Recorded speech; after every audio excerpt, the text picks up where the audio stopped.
دەم باش تەماشەوانین هێژاب vê xelekê yad bi nîşana pend û wate bi hin mêvanan re hezkiriyê Laleşê Ehmed Mihemed Pêtadil û ev pirtûka min ya pendên Kurdî sal 2014 de me çap kir 3400 pend tê de ne karî bû 17 sala de bida ser hev ez ji kekê xwe hezkiriyê Laleşê dipirsim û ez dibêjim Kurd dibêjin bi keran re negerin wê dawî bizirin. Vaşa gu keral bahav giret علم تروفسا Belê rast. اجار مريب كرارة قري وكما بزر رجيل داوية اجار دبيك تب هنا كارا بكرش تتشي تربن قب عاقل بي قب بدولة مندي بي قب قوات وهيزي بي دبي هنا كيش تتشي تربن وبتجي بلكي بيرا تشي تربي بي اما هاشا تب كرارة قري تالي بزر وكوان اوه Ev divêya de tişkî xweş jî ji bo em naz bikin bê dengê kera zûrandine yan zirzira kerayî بله زرزرة كري آري zirzira kerî.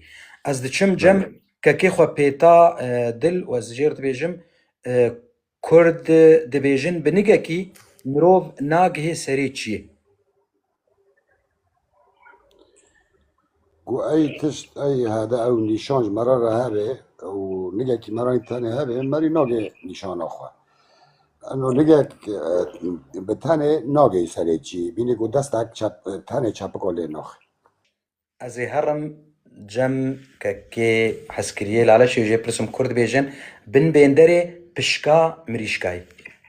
بن داره پشکا مریشکا راست کو پیتار هلات شوندا چل شونی دمینه او مریشکتين لید چیرن و دخون و اوا ما يعني تشتي لشونه بدرا مزن ببینه شونه وكي قوتي شنواري تشتي مزن دبي بارا تشتين بچوك يعني كانه به حتى مشكو مراجي يعني لتشتين بچوك دبن خودی بس تشتی مازن چو بدر ای مازن وکه گوتی او تشتی گرو مازن چو تشت لشونه دمینه او شونه مایی ای چوکا ای مریشکا ای اف Divir gotinek heye gelek nizanin bê çi ye. Pişk pişk پشک او پارا خوی حسا pişk pare her hebî. Ez dirim cem kekê pêta dil û ez jê re dipirsim Kurd dibêjin binê beroşê para zarûên delalî ye. عين بيني ويا بيني أبرة إيه قد دلالي دقو هرب بني أو بني بروش شورا أو هناك شيء تيار ليش بو بني بروش شورا أو بكمخ. Çima? إيه دلالي إيه دلالي يعني بني بريش كت بني بروش طعم أخوه.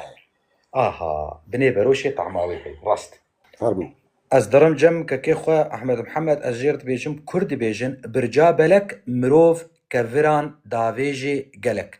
Yani insanê gojmere zanettir bi mere çêtir bi mere dixwaze tim wî kêm bik yani mere gotina serê wî dibêje ez wilo fêm dikim û wek te tilberketiya te tê gihîştiye wilo rast e birca belek mirov kevira davê jê gelek ji ber got bilind e navê wê birce bilind e û sê ser mirova te got kesê zana jîr bîrwer wê hebin gelek êgo bavê jînê xwe evana îro ez ê van penda bi dawî bikim û ez spasiya her sê mêvanê xwe dikim zor spas ji we re.